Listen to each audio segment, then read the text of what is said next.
नमस्कार, good morning. मैं हूं आपके साथ आकांक्षा और आप देख रहे हैं IBC 25 की बड़ी बात में आप सभी का स्वागत है। छत्तीसगढ़ के मुख्यमंत्री भूपेश बघेल का आज जन्मदिन है। उनके जन्मदिन पर प्रदेश भर में कई कार्यक्रम किए जा रहे हैं। मुख्यमंत्री भूपेश बघेल भी आज कई कार्यक्रमों में शामिल होंगे। सीएम भूपेश बघेल दोपहर 12 बजे मुख्यमंत्री निवास कार्यालय में आयोजित वीडियो कॉन्फ्रेंसिंग के माध्यम से दुर्ग जिले के कुम्हारी में नवीन शासकीय महाविद्यालय का उद्घाटन करेंगे। फिर शाम 4 बजे खारून नदी में महादेव घाट के पास आयोजित नौकायन प्रतियोगिता में मुख्यमंत्री भूपेश बघेल शामिल होंगे। वो इस प्रतियोगिता में शामिल सभी नाविकों को प्रशस्ति पत्र और पुरस्कार प्रदान करेंगे। शाम करीब 4:30 बजे पाटन इलाके के साकरा तहसील पाटन में आयोजित स्थानीय कार्यक्रम में भी शिरकत करेंगे। मुख्यमंत्री के जन्मदिन के मौके पर स्कूलों में सामान्य ज्ञान और निबंध प्रतियोगिता भी आयोजित कराई जाएगी। सामान्य ज्ञान के प्रश्न और निबंध के विषय भी मुख्यमंत्री से ही जुड़े रखे गए हैं। ये प्रतियोगिता रायपुर के धरसीवा ब्लॉक में 100 से ज्यादा स्कूलों में होगी। इस प्रतियोगिता में 6वीं से लेकर 12वीं तक के छात्र भाग ले पाएंगे।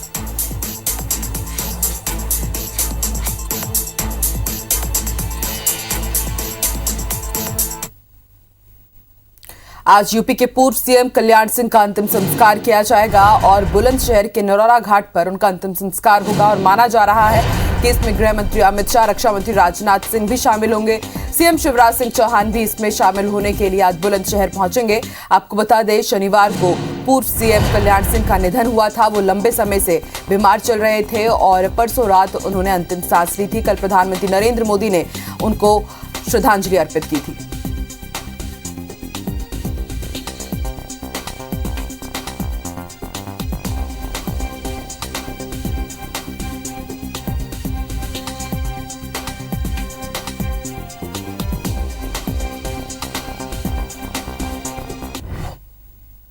चलिए अब जान लेते हैं कि आज मध्य प्रदेश में क्या कुछ खास रहने वाला है। सीधे रुख करेंगे भोपाल का, बात करेंगे हमारे सहयोगी शिखिल। जानकारी दीजिए, आज मध्य प्रदेश में क्या कुछ खास रहने वाला है। Morning big news update.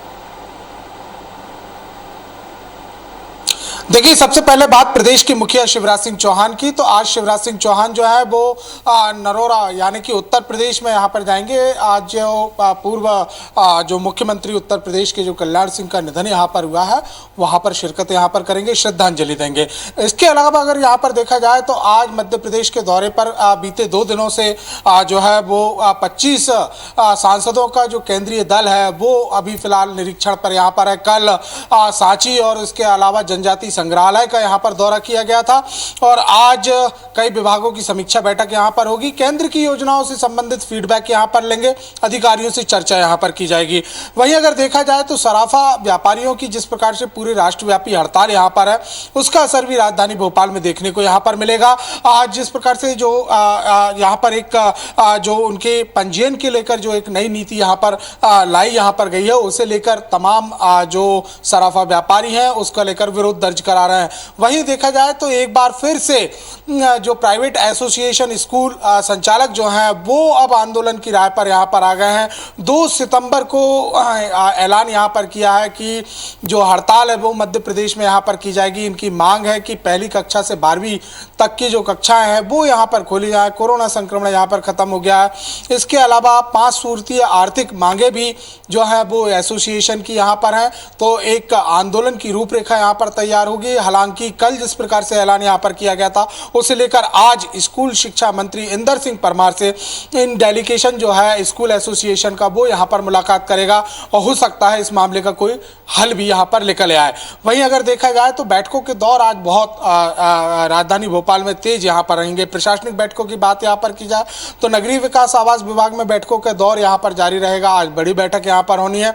सड़क रेस्टोरेशन का जो मुद्दा पिछले दिनों मध्य प्रदेश की राजनीति में लगातार गर्मा रहा है, लोगों को खासी परेशानियां यहां पर हो रही हैं, उसे देखते हुए बैठक यहां पर की जानी है। यह बैठक जो है नगरीय विकास आवास विभाग के पीएस इस बैठक में शामिल होंगे। साथ ही साथ जो तमाम नगर निगम है, जो 16 नगर निगम है और इसके अलावा जो नगर पालिका सीएमओ है और सिविल के जितने अधिकारी हैं वो यहां पर शामिल हो सकते हैं। पीडब्ल्यूडी के लिए भी आज अहम बैठक का दिन है। यहां पर ब्रिज जोन और रोड जोन की बैठक यहां पर की जानी है। बीते दिनों सीएम शिवराज सिंह चौहान ने नाराजगी यहां पर जाहिर की थी, उसे देखते हुए आज बैठक यहां पर की जाएगी। जाएगी। राजधानी भोपाल की बात यहाँ पर की जाए तो महा वैक्सीनेशन अभियान को लेकर 700 सेंटर यहाँ पर बना दिए गए हैं। इसे लेकर कल एक आदेश ही जो है वो नगर निगम प्रशासन ने जारी किया है और इसी को देखते हुए आज जो है प्रदेश की पहली मोबाइल वैन जो वैक्सीनेशन के लिए जो है वो यहाँ पर चलाई जाएगी। ना सिर्फ ये जागरूक यहाँ पर करेगी बल्कि बूढ़े बुजुर्गों और जो गर्भवती महिलाएं हैं उन्हें घर घर पहुंचकर आज वैक्सीनेशन का काम यहाँ पर शुरू किया जाएगा। ठीक है शकील, आप इन तमाम खबरों पर लगातार नजर बना के रखिएगा, ताजा अपडेट आपसे जरूर लेते रहेंगे। फिलहाल शुक्रिया पूरी जानकारी देने के लिए। तो पूरे देश के सराफा कारोबार के साथ आज छत्तीसगढ़ के सभी जिलों में सराफा कारोबारियों ने अपनी दुकानें बंद रखने का फैसला किया है। आभूषणों की अनिवार्य हॉल मार्किंग यूनिक आईडी नियम का मनमाने ढंग से पालन करवाने का आरोप लगाते हुए सराफा कारोबारी इसका विरोध कर रहे हैं। इसे छत्तीसगढ़ के कारोबारी भी समर्थन दे रहे हैं। रायपुर सराफा एसोसिएशन ने प्रदेश के हर जिले के सराफा संगठन ने भी दुकानें बंद रखने को कहा है। एक अनुमान के मुताबिक प्रदेश भर में दुकानें बंद होने की वजह से सिर्फ एक दिन में लगभग 100 करोड़ रुपए का कारोबार प्रभावित होगा। रायपुर के कारोबारी केंद्रीय मंत्री पीयूष गोयल, केंद्रीय मानक ब्यूरो प्रमुख प्रमोद तिवारी को ज्ञापन भेजकर मांग करेंगे कि इस पर तत्काल रोक लगाना चाहिए।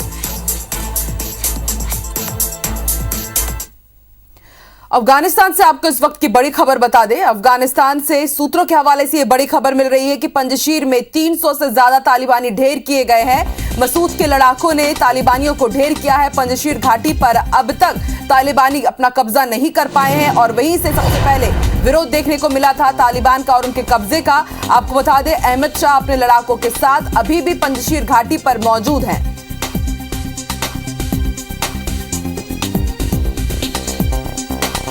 तो सूत्रों के हवाले से इस वक्त की बड़ी खबर हम आपको बता रहे हैं। अफगानिस्तान से पंजशीर में 300 से ज्यादा तालिबानी ढेर हुए हैं और मसूद के लड़ाकों ने तालिबानियों को ढेर कर दिया है। आपको बता दें अब तक तालिबान पंजशीर घाटी पर कब्जा नहीं कर पाया है। ऐसे में माना जा रहा है कि जो पंजशीर के शेर है वहां पे जो अब अपने देश को बचाने के लिए पुरजोर विरोध किया जा रहा है तालिबानियों का और माना यही जा रहा था कि वहां पर जंग हो सकती है। और ये बड़ी खबर अफगानिस्तान से हम आपको बता रहे हैं। 300 से ज्यादा तालिबानियों को पंजशीर के जो लड़ाके हैं उन्होंने ढेर कर दिया है।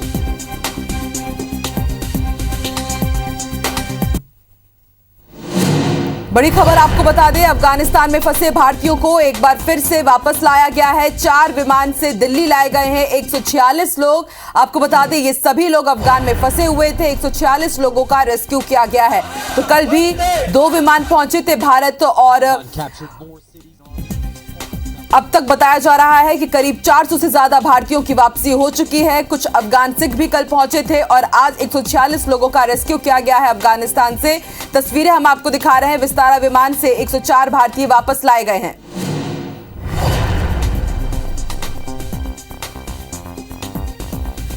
आपको बता दें अब तक लगातार हम देख रहे हैं कि हर रोज 2 विमान संचालन करने की अनुमति दी गई है और रोजाना इसी तरह भारतीयों की वतन वापसी की जो कवायद है उसकी शुरुआत हो चुकी है। अभी भी वो जारी है। विस्तारा विमान से 104 भारतीय लाए गए हैं। आपको बता दें अब तक लगभग करीब 500 से ज्यादा भारतीय वापस आ चुके हैं। चलिए बढ़ेंगे आगे, बात करेंगे कुछ दूसरी खबरों की। तो छत्तीसगढ़ में साल 2023 के विधानसभा चुनाव में भारतीय जनता पार्टी का मेन फोकस बस्तर की 12 और सरगुजा की 14 सीटों पर रहेगा। पिछले विधानसभा चुनाव में भाजपा को बस्तर और सरगुजा में भारी मात मिली थी। भारतीय जनता पार्टी के 31 अगस्त से 2 सितंबर तक जगदलपुर में होने वाले चिंतन शिविर में इस बात पर भी प्रमुख रूप से चर्चा होगी कि किस तरह से बस्तर और सरगुजा की सीटों पर वापस कब्जा किया जाए। बस्तर और सरगुजा आदिवासी क्षेत्र है। भाजपा का जगदलपुर में ही चिंतन शिविर रखने के पीछे भी यही मंशा है कि वहां पार्टी का माहौल बने। भाजपा के इस चिंतन शिविर में प्रदेश पदाधिकारी, भाजपा कोर ग्रुप के सदस्य, सभी मोर्चा प्रकोष्ठ के अध्यक्ष, प्रभारी, संयोजक और सह संयोजक शामिल होंगे। इसमें मुख्य रूप से राष्ट्रीय संगठन महामंत्री बीएल संतोष, राष्ट्रीय संगठन सह संगठन महामंत्री शिव प्रकाश, प्रदेश प्रभारी डी पुरंदेश्वरी, सह प्रभारी नितिन नबीन भी शामिल होंगे। राष्ट्रीय अध्यक्ष जेपी नड्डा को भी आमंत्रित किया गया है। वही कांग्रेस का कहना है कि बीजेपी जितना भी चिंतन मनन कर ले, प्रदेश की जनता का विश्वास वो दोबारा हासिल नहीं कर पाएगी। पार्टी के संगठन के साथ साथ जो प्रदेश के अहम मुद्दे हैं उन मुद्दों के ऊपर में चर्चा होती है और साथ में हमने अपनी सरकार के समय पर जो अच्छे काम किए हैं उसके ऊपर में चर्चा होगी। आगामी आने वाले चुनाव जनता के दुख दर्द और जनता की समस्याओं को लेकर चर्चा होगी। वो चिंता शिविर है, वो इस बात को लेके भयाक्रांत हैं, भयभीत हैं। जिस तरह से भूपेश बघेल जी और उनकी सरकार काम कर रही है, लोक कल्याणकारी कार्यों को जिस तरह से आगे बढ़ाने का काम भारतीय जनता पार्टी के खिलाफ कांग्रेस की सरकार कर रही है, इससे निश्चित रूप से उनको चिंता होनी चाहिए। बीजेपी के राष्ट्रीय महासचिव कैलाश विजयवर्गीय ने उज्जैन में हुई देश विरोधी नारेबाजी पर कहा है कि देश में कई विरोधी ताकतें हैं जो कि मोदी सरकार को अस्थिर करना चाहती है। इस वक्त प्रशासन को बेहद सतर्क रहने की जरूरत है। उन्होंने कहा आने वाले दिनों में तेलंगाना और दूसरे प्रदेश में भी संगठन को मजबूत किया जाएगा।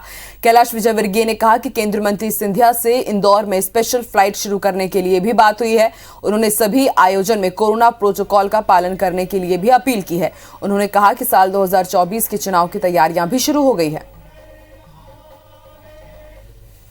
ऐसा नेता आज की तारीख में देश में कोई भी नहीं है और मैं समझता हूं कि मोदी जी एक बार नहीं बार बार इस देश में राज करें। कि प्रशासन को थोड़ा सा सतर्क रहने की आवश्यकता है क्योंकि कुछ लोग चाहते नहीं है कि मोदी जी के नेतृत्व में देश विकास करे, मोदी जी के नेतृत्व में देश विश्वगुरु बने और इसलिए बहुत सारी ताकतें इस देश में अस्थिरता फैलाने की कोशिश कर रही है। मुख्यमंत्री शिवराज सिंह चौहान की नाराजगी के बाद भोपाल में सड़कों के गड्ढों को पाटने का काम शुरू तो हो गया है, लेकिन सड़कों पर हो रहा सुधार कार्य अस्थायी है। ऐसे में तेज बारिश होने पर सड़कों पर फिर से गड्ढे उभर सकते हैं। भोपाल नगर निगम आयुक्त वीएस चौधरी कोलसानी ने बताया कि सभी एजेंसियों ने मरम्मत के लिए सड़कों को चिन्हित कर सुधार काम शुरू कर दिया है, लेकिन ये सुधार कार्य परमानेंट नहीं किया जाएगा। अधिकारियों का कहना है कि बारिश के बाद ही सड़कों का स्थायी सुधार कार्य किया जाएगा। अभी कई जगह पे परमानेंट रूप से काम नहीं हो पा रहा है, लेकिन तात्कालिक रूप से रेस्टोरेशन के लिए मतलब फिलिंग किया गया है। जैसे ही थोड़ा सा पानी गैप मिल जाएगा सितंबर एंड तक, हम लोग उसको पूर्ण रूप से फिर मान लीजिए पूरा पैच वर्क करना हो या नहीं तो मान लीजिए पूरा रिसरफेसिंग करना है, वो काम कर लेंगे। 57 किलोमीटर और मात्र 240 मीटर का ही खुदाई बची है और करीब 1800 मीटर का जो रेस्टोरेशन करना है वो बचा हुआ है। 13 दिनों से चल रही संविदा बिजली कर्मचारियों की हड़ताल पर अब कर्मचारी संघ ही दो फाड़ हो गया है। बिजली कंपनी और कुछ संविदा कर्मचारियों का कहना है कि बिजली कंपनी के अधिकारियों के साथ हुई बैठक के बाद हड़ताल को वापस ले लिया गया है। कर्मचारियों के एक धड़े ने कहा है कि बैठक में बिजली कंपनी के महाप्रबंधक और अन्य अधिकारी मौजूद थे, जिसमें अधिकारियों ने संविदा कर्मचारियों की 3 मांगे मान ली है। अब उन्हें 8,000 की जगह एक मुश्त 13,000 रुपए मिलेंगे। साथ ही लाइनमैन की भर्ती के लिए हाल ही में निकले विज्ञापन में पदों की संख्या 1500 बढ़ाकर 3,000 कर दी जाएगी। साथ में अनुभव के आधार पर उन्हें बोनस अंक भी दिए जाएंगे। इधर बिजली कर्मचारियों ने काम के दौरान घायल हुए लोगों और परिजनों को क्षतिपूर्ति भी देना शुरू कर दिया है। हालांकि दूसरे धड़े के कर्मचारी कह रहे हैं कि उनकी हड़ताल जारी है। जब तक सभी मांगे पूरी नहीं होंगी तब तक वो हड़ताल पर रहेंगे। कैसे करना चाहिए मैं नहीं जानूंगा। रायपुर में एक बार फिर से मामूली विवाद पर चाकूबाजी हुई है। एयरपोर्ट रोड में फुंडहर चौक पर इशाक अली नाम का एक युवक कार से उतरा और इसी दौरान कार में फंसकर उसकी कमीज फट गई। इसे देखकर वहां मौजूद कुछ लोगों ने उसका मजाक उड़ाया। इशाक अली को ये बात बुरी लगी और उसने आपत्ति की। इसी बात पर झगड़ा शुरू हुआ और युवकों की टोली ने चाकू निकालकर सीधे इशाक पर ताबड़तोड़ हमला कर दिया। इशाक की पीठ और पसलियों में चाकू के वार से जख्म बन गए हैं। उसे अस्पताल में भर्ती कराया गया है।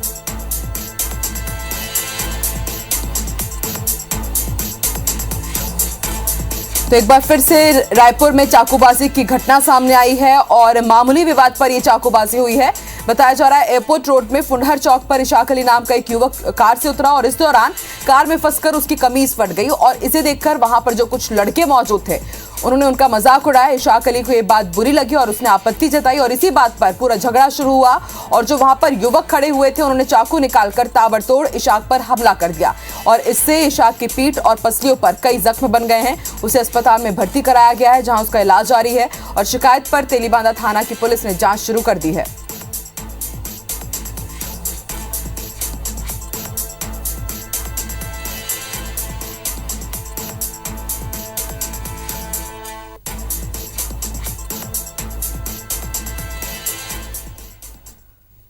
और इस बुलेटिन में फिलहाल इतना ही। आप देखते रहिए IBC 24। नमस्कार।